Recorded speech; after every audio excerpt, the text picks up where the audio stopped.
Hi, everyone. Welcome to the Entropy podcast. I'm your host, Francis Gorman. Before we dive in, if today's conversation challenges you, sparks a new idea, or sharpens how you think about the world, don't keep it to yourself. Subscribe, leave a review, and share this episode with someone who enjoys staying curious.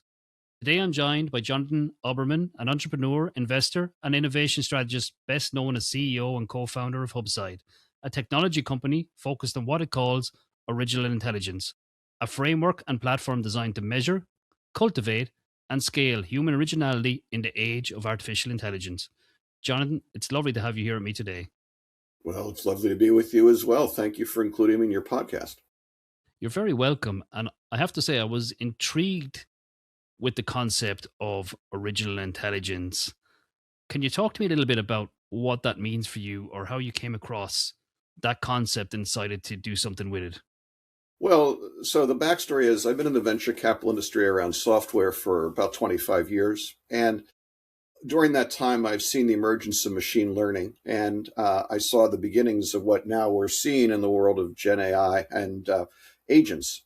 And as an investor, I became concerned that we were not educating our young people to prepare for that world. So I actually took some time off from 2019 to 2023 from investing to be the dean of a business school here in Washington, D.C., where I combined computer science and business and creativity, art and design into a single college and started to teach this idea that technology in itself is great, but technology and human insight is what's truly valuable. And I went back to investing in 2023 with a firm called Ruxton Ventures. And I was looking at different investments and making investments and seeing more and more that AI was a tremendous enablement for business models.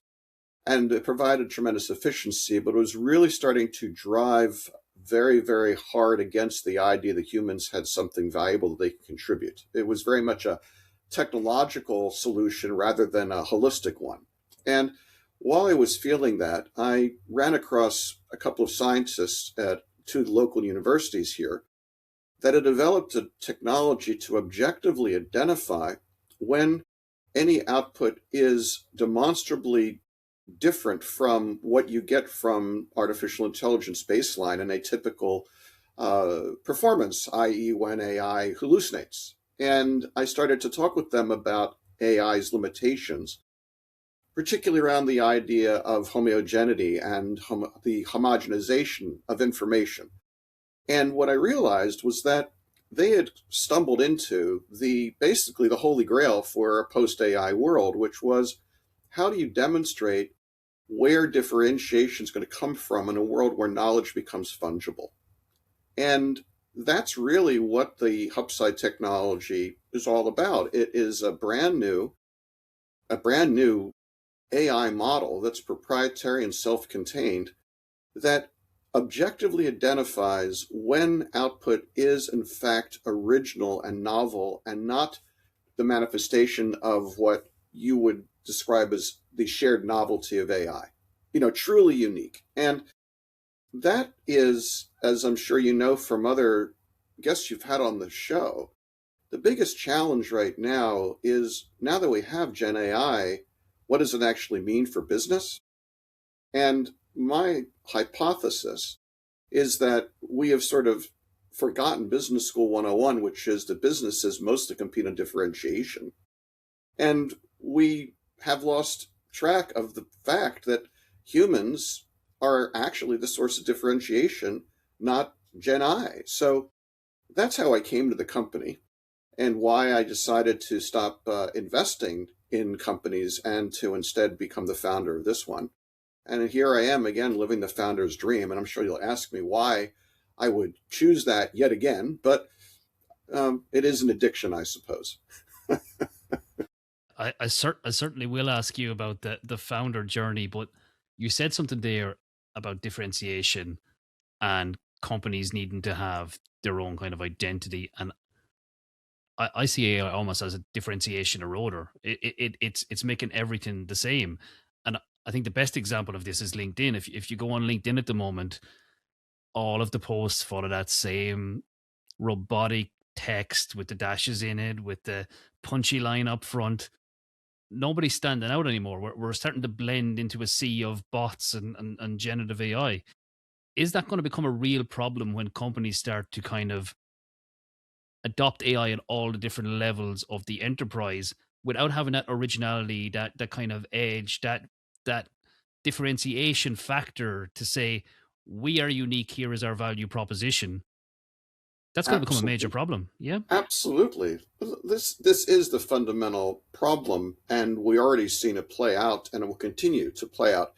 So the fundamental problem is that Gen AI at the moment is still a prospective engine. It still looks back and it gathers knowledge and then probabilistically determines what's most useful to us.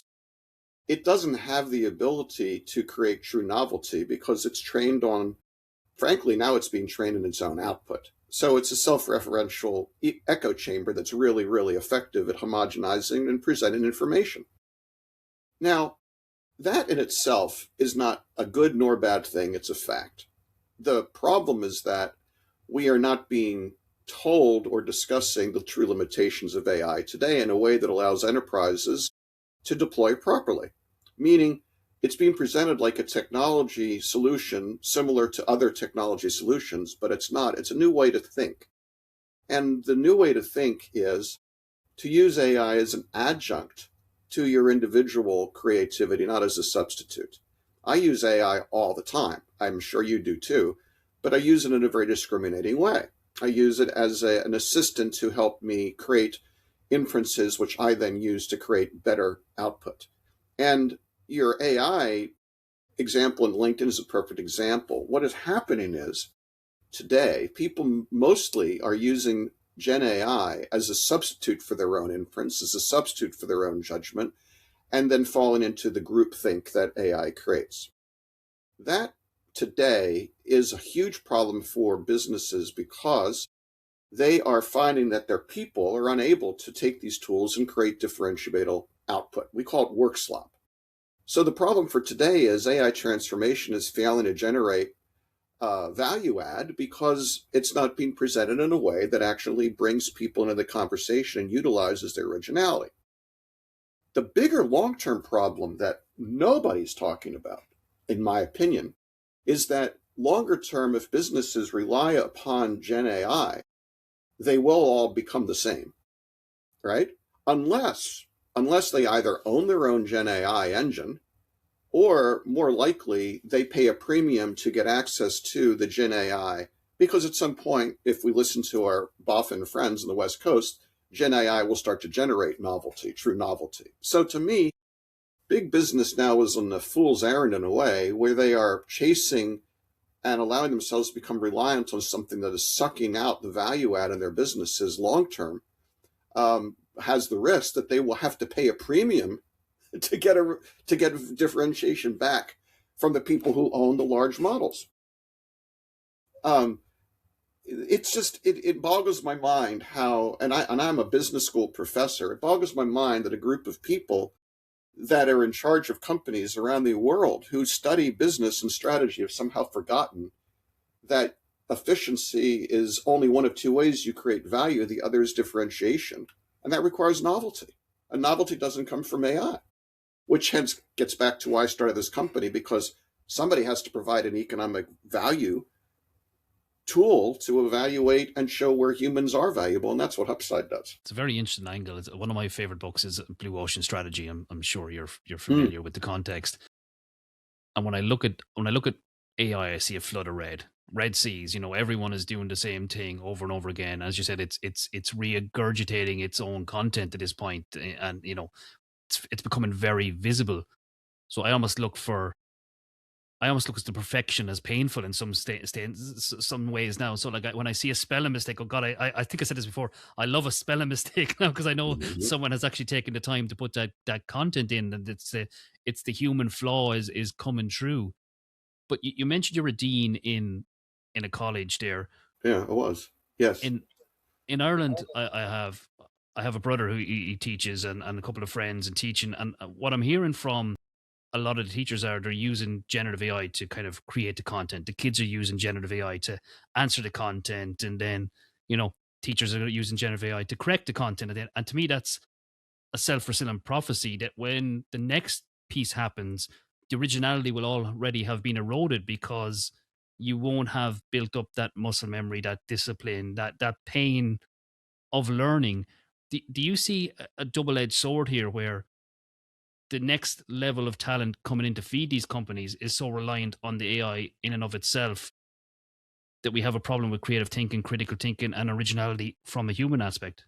Absolutely. And I've spoken at this at length, and I continue to. And we actually have in our product pipeline for later this year a product that will allow professors to be able to see when their students are actually provide an original output on top of the AI output. And this is very important because right now education is approaching AI like it's a cheating problem.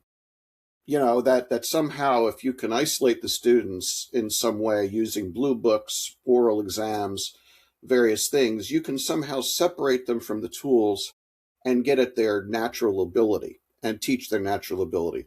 And there are a few problems with that. The first one is there's the, I think, sort of the self-deception that many of us in education suffer, which is the idea that we have the only way to teach people how to apply what we like to call critical thinking, but basically is creating novelty out of sets of facts. And the reality is that that's no longer the case.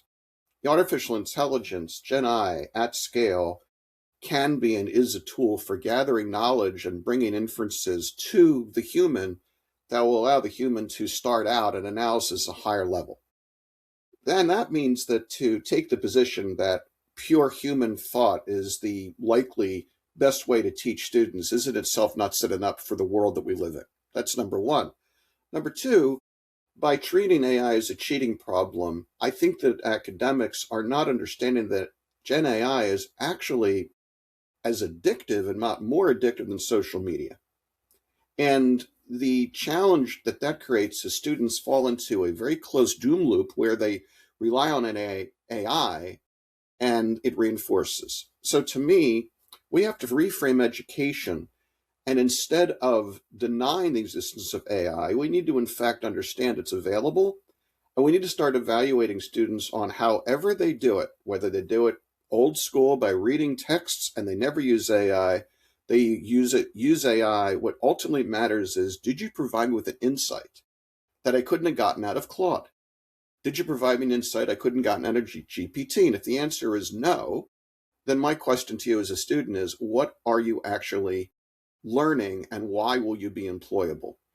And I believe that there are tools available already. I see professors when I go and talk with universities who are starting to do things to try to accomplish this. Frankly, the biggest challenge education has now is in a lot of ways it has to return to its roots, meaning why universities started back in the medieval times as a way to prepare the human brain to seek a higher level of understanding.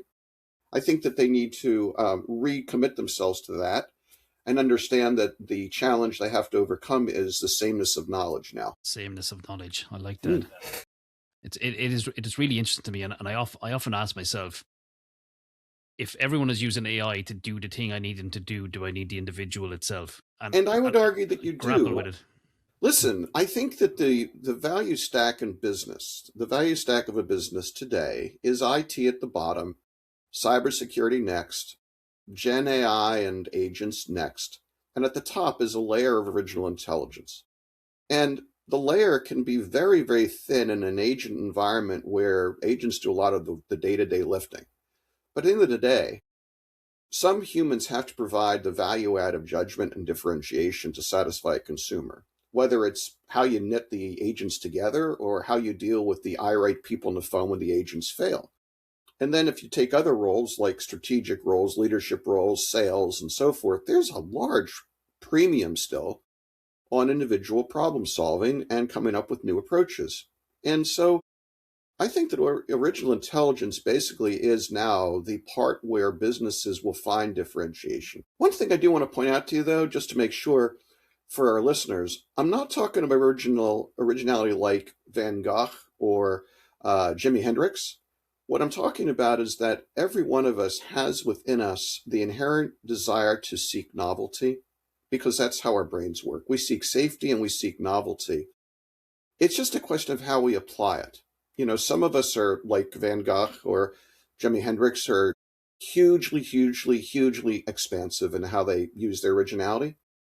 Others of us are just, we get up every day and we just do our jobs and we do them well, and we use originality to solve the problems in front of us. Both are equally valuable in a business context. And frankly, when I'm talking about differentiation, what I'm talking about is throughout an organization, there are different places original intelligence will matter. The secret for the enterprise now is to understand the different personality types, match them with the right jobs, and then teach them how to use AI appropriate with those jobs. And none of those things are happening right now. None of them. Thanks, Jonathan. I think you've hit a lot of key things there, and it really brings it to life. And I think these conversations are important because Yes.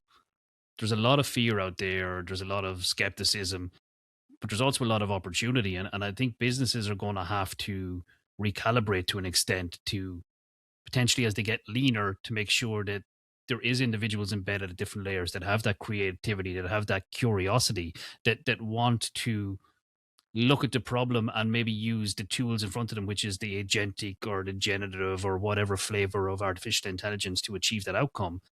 But to have that original thought that that outcome becomes possible, if that makes sense.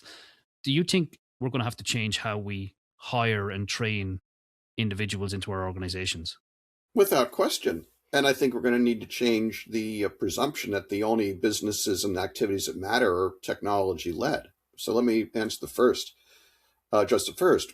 At the end of the day, if you are willing to buy my hypothesis or my company's hypothesis, which admittedly we've been in business for less than a year and we released our technology last month. I mean, it's not like if you wanted to measure human originality, you could have done it last year. So we'll give industry a break. But if you agree with my hypothesis, and people do agree that you need to have original intelligence in organization to differentiate, then absolutely. The the category of original intelligence is going to become the fertile place where a lot of startups, a lot of businesses are going to make a difference. It's in the post AI world. It's inevitable. It'll happen in training. It'll happen in leadership and development. It'll happen in team building.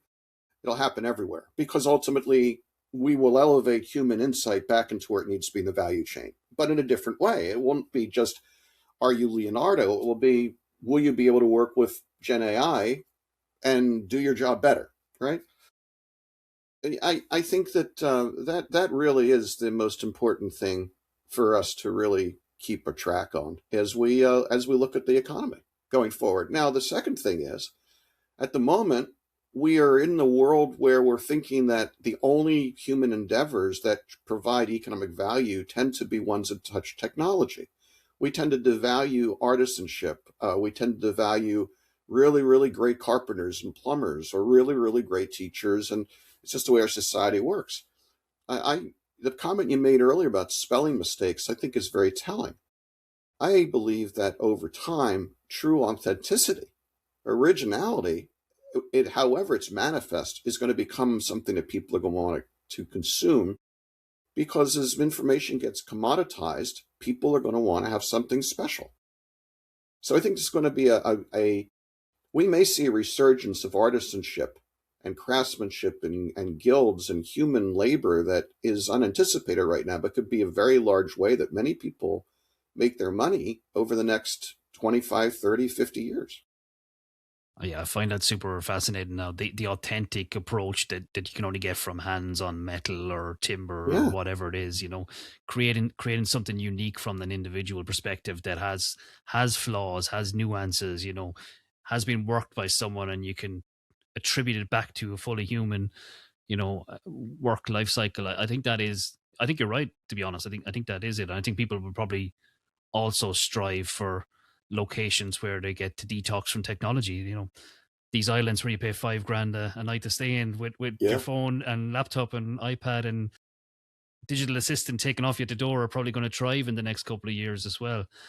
Jonathan, you talked about founder and doing it all again. I'm always intrigued to talk to founders and people who've taken the risk, jump back into the life cycle. Hmm. It's the long slog, the hard slog, the problem they want to solve, but they don't know if it's going to last past the first year. What drove you to kind of go, I want at this again? Well, for this one, I think that it was very much and is very much mission driven. And I think this is true for most entrepreneurs that are successful long term.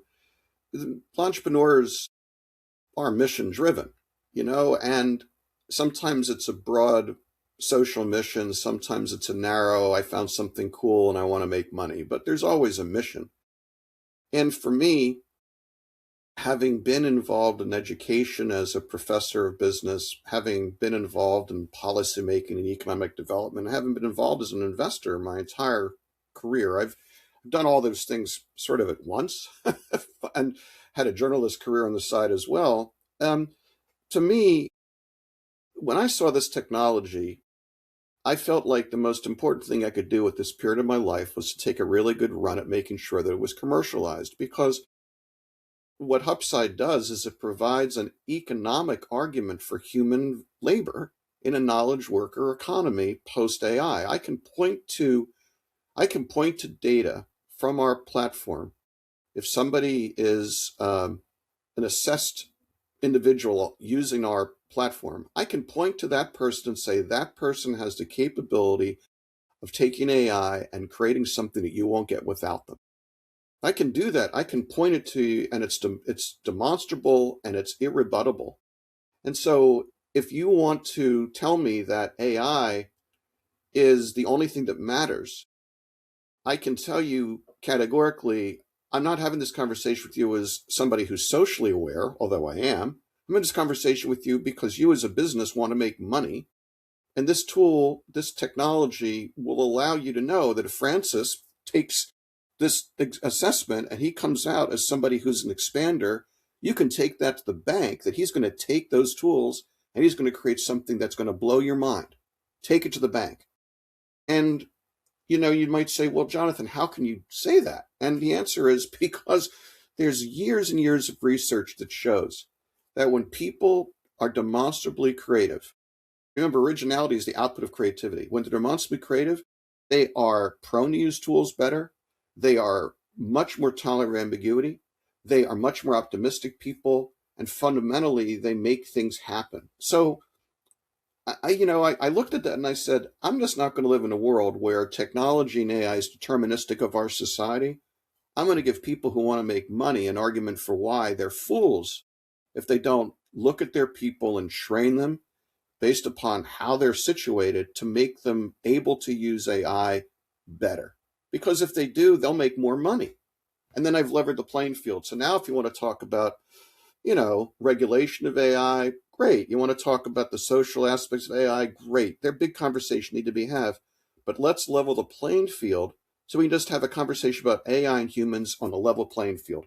Where am I going to make the most money? And when I saw that, I thought, what more important thing could I do with my life right now than make sure that we have conversations like this? Because I know how to start companies. I've helped start many, many software companies in different ways over the years. I've got a great team of experienced people, lots of resources available. I have an obligation to try. So here I am, and I'm having a blast, but it's all about mission, Francis. It's all about mission. I love that, Jonathan. The one thing I'm always intrigued to understand, especially from someone who's kind of been a serial entrepreneur and has had multiple startups and has been involved in that investment cycle, you pick up a lot of lessons along the way. When you look back across your career, is there certain things you wish you had known earlier or taught you the most important lessons to the decisions that you make today? It's really funny. To be honest with you, I tend to cope with stress and I tend to live life by, when I make a decision, always reminding myself I made the best decision at the time on the information I had. So I tend not to be somebody who looks back and says, oh, I wish I'd done something different, because that's just not the way I'm wired. And I think that's true for most entrepreneurs that manage to do it again and again. Having said that, you do learn from experiences, learn from repetition. So there are a number of things that I'm applying to this experience. They're clearly lessons learned. Things like, for example, I've been around a lot of technology commercialization deals over the years. So I know how important it is to build a very compelling and strong patent portfolio from the beginning. So I'm taking that really seriously in this company. There's differentiatable technology, and it's being protected avidly, for example. I learned over the years that I'm much happier when I have one or more really, really strong business partners rather than doing it on my own. So when I started Hupside, I made sure I had a really strong technical co-founders and my two scientists, but then I had a very strong technical business co-founder and my co-founder, Eric. And, the financing strategy, raising money from a safe and raising it from people and individuals that get the joke, there are things that you learn over time. So what I would say is that life is an opportunity for self-improvement if you're self-aware. And the entrepreneurial journey, you'll always make new mistakes, but it's pretty clear to me, now that I've said this, I'll probably be out of business in a week, but having said this, I think they've avoided a lot of mistakes in the last year that I might have made if I hadn't been involved with it for the last 25 years. That's for sure. Hopefully, we might have you back next year just to make sure that you didn't Absolutely. go out of business a week after we recorded. Yeah, and if I'm broadcasting from a park bench someplace, things didn't go quite as well. But or maybe I'll come to Ireland and you can sleep on your sofa. We'll see. Yeah. I'll feel bad now if that happens. No, I'll be okay. Trust me, I'll be all right. Jonathan, I think as I look forward, the way that leaders lead is going to have to change. I'd like to get your perception on what you think that's going to look like as the world evolves. Are companies going to get leaner? Is there going to be a need for leadership to be more technically astute, or do you think the leadership model as it stands today will sustain? Well, I think that there are a number of ways it's going to play out. One way it's playing out right now is the tension between what I would call top-down leadership and servant leadership.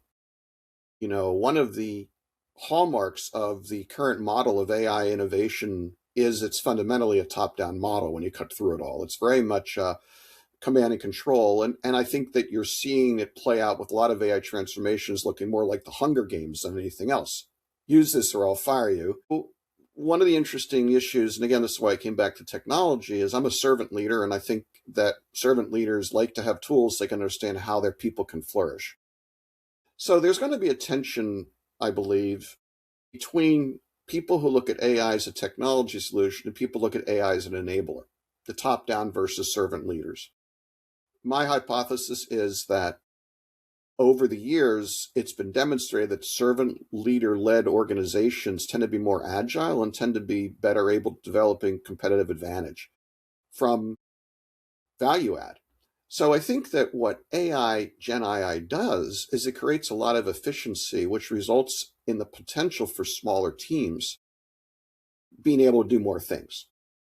So when you look at leadership, I think that there's going to be a huge premium on individuals who understand that AI, robotics, quantum compute, and everything are tools and enablement for differentiated business models, and that the best people are going to be those that are agile, able to add value.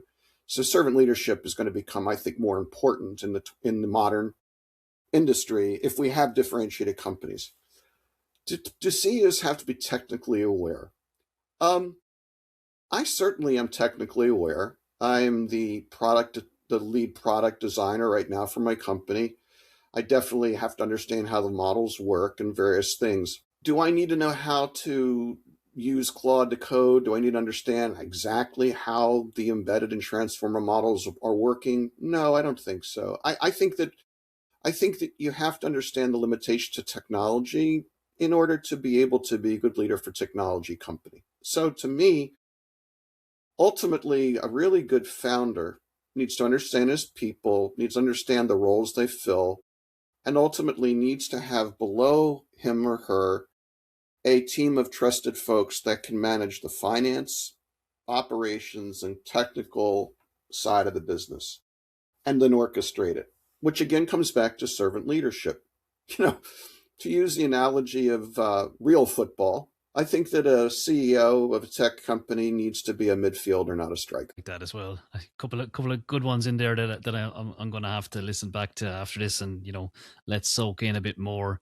Mm. John, there's one thing I'm not sure if this in the States the talk is the same, but there's a lot of talk about an AI bubble and potentially bringing the economy with it.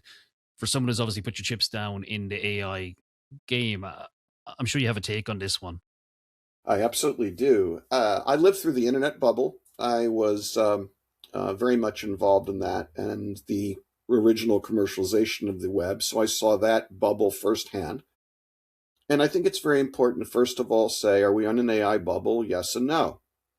Um, are we in an AI bubble from the standpoint of there's an overarching hype cycle where you have a lot of people who are what I'll call Sherlocking on large language models and creating service businesses and make pretend they have product companies? Absolutely. One of the reasons why I started Hupside was it's a proprietary model and engine that doesn't require any external input. It's truly distinct. It's one of the few AI deals I saw outside of the Gen AI models that actually is distinct. If all of them went away, our business could still operate. And that was really important to me. So there's definitely a wave of follow-on businesses, knock-on businesses that are going along with this Gen AI wave. That's number one. Number two, as is the case, whenever you have a technological wave, whether it was the railroads, internet, computers, there's always an overinvestment. It's inevitable because there are always going to be winners and losers. I think that the current situation with the, OpenAI, Anthropic, and the rest, there's no doubt that at some point the curves have to cross and they have to become economically viable or the business model falls apart. And where investment bubbles burst is where the people supplying the money for that chase to occur lose heart. The reality is that what will happen over time is the Gen A genie is out of the bubble, is out of the barn. Genie's out of the barn. The horse is out of the barn, and it's too useful. Some subset of the current players is going to win. Whether it's Anthropic, it's OpenAI, it's Gemini, it's Microsoft, it's a new emergent, it's the Chinese, doesn't matter. Somebody's going to win because it's too important. And when they win, they will be able to capture monopoly profits and they will be able to then provide high quality versions to some customers or they keep them for themselves. So in other words, the investment bubble will inevitably burst, but the ubiquity of Gen AI will not. And it's the same way that what happened when the internet bubble burst. There were too many people putting telecom cables in the ground. There were too many startup businesses hyperventilating over ASPs, which is now what we call software as a service. And the markets got tired and it burst. Same thing will happen at some point here. But what won't happen, in my opinion, is Gen AI will not go away. Somebody like Cory Doctorow, I respect enormously, his hypothesis is all going to go away. I don't agree with that. It's not, there's too much money in it. But there will be a period where people will lose heart and money will flow away. And because right now the AI bubble is such a supporting part of the current United States economy, there will likely be a recession. It'll look a lot like 2001 when it happens. But don't forget, businesses like Facebook and Google and others really got their start in 2003 and grew on the basis of the infrastructure that was created during the internet bubble. Same thing's going to happen again. I'm not the least bit bothered about it. And by the way, since you kind of asked, my bet is what we're doing only becomes more valuable after the bubble bursts. Because after the bubble bursts, Gen AI is not going to go away, but it's going to become a more valuable resource, which means that people are going to really need to use it, but they're going to want to be able to leverage it every dollar they spend, and they're going to come back to the need for really smart people. So I'm happy with where I'm situated personally. I'm not too concerned one way or another, to tell you the truth. I'm just building my company. I like that. I like the honesty. It's always an intriguing question because I get very different answers depending on who I ask. If I ask a philosopher, I'll get one answer, and if I ask a scientist, I get another, and if I ask a business owner, I get another. So it's nice to see the variety and the different perceptions of where we are. I'm just sitting Mhm. back and watching and seeing when it crashes to throw the money back into the stock exchange.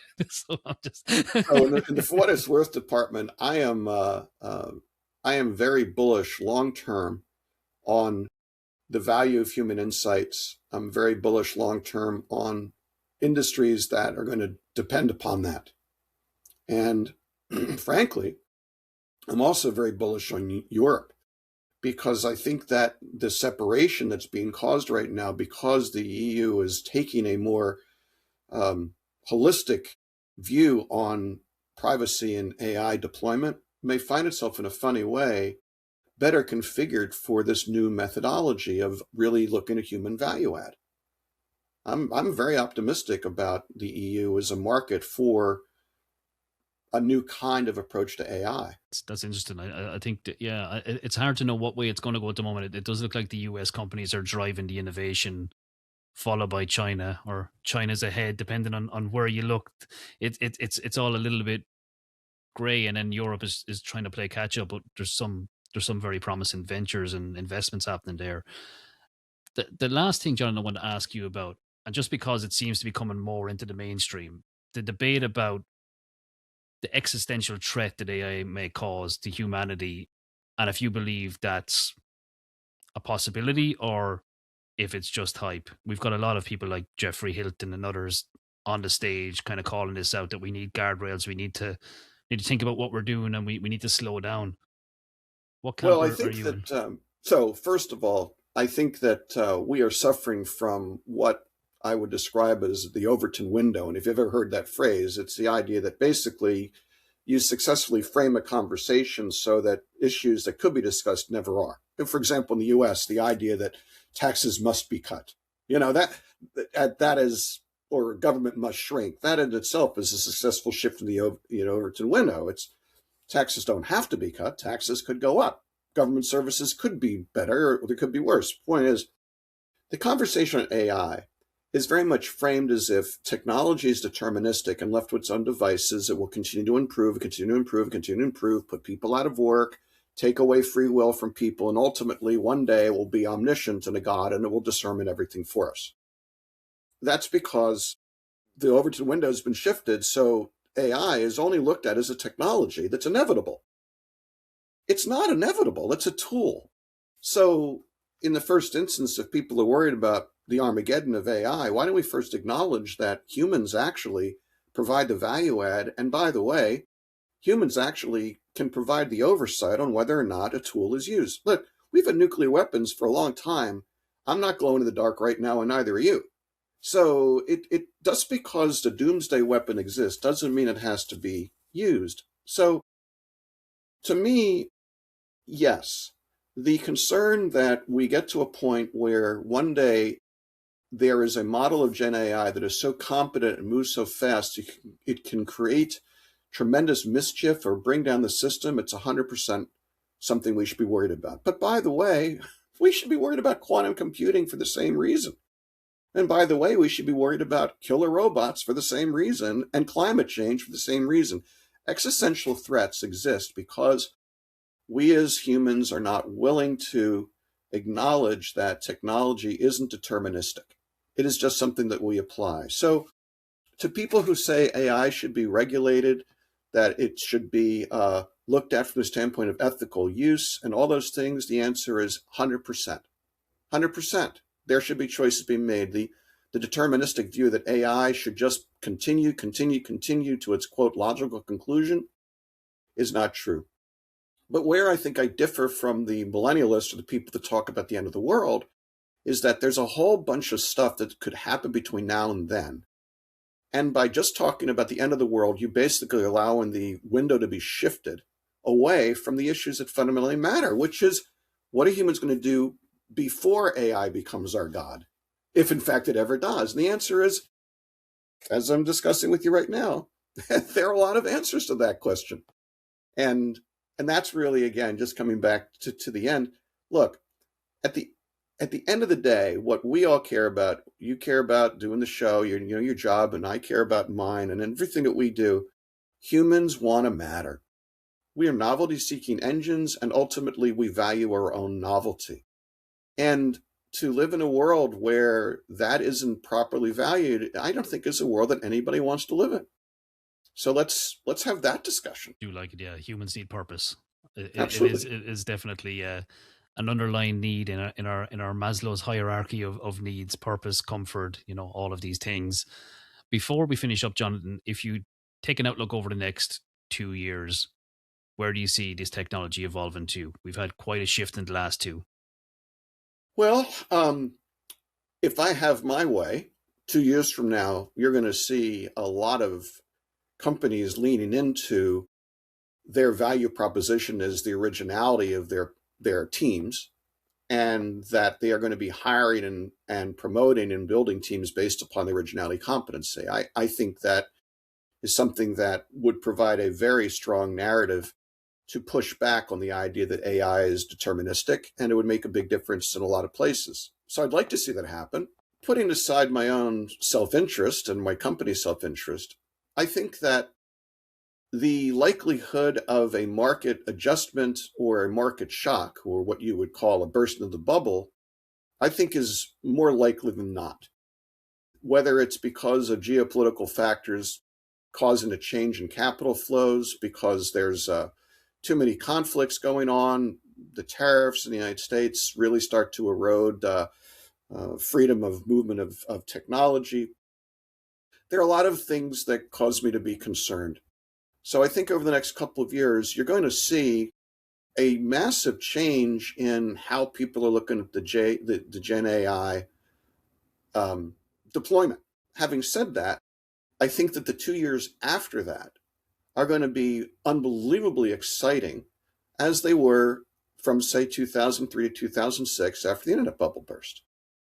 The potential for AI to change society for the better is enormous if we change the models for how we use it. And a good market shock might actually help people snap out of it and really remember that at the end of the day, we're the shapers of the society we live in, and we are ultimately the reason why society exists. So, fasten your safety belt, but I would say stay focused on the North Star, which is, at the end of the day, people are the most important thing in the world, not tech. Stay focused on the North Star. I do Absolutely. like that. John, thanks for coming on today. I really appreciate it. I think the listeners are going to get a lot out of this conversation. So thank you for taking the time to speak with me. Well, happy to do it. And folks, if you are interested, we're hupside.com, and we always have up on the website an example game you could play so you can find out your own original intelligence. So if you want to learn more, get in touch with us. Excellent. I'll stick that link into the episode details. Thanks, Jonathan.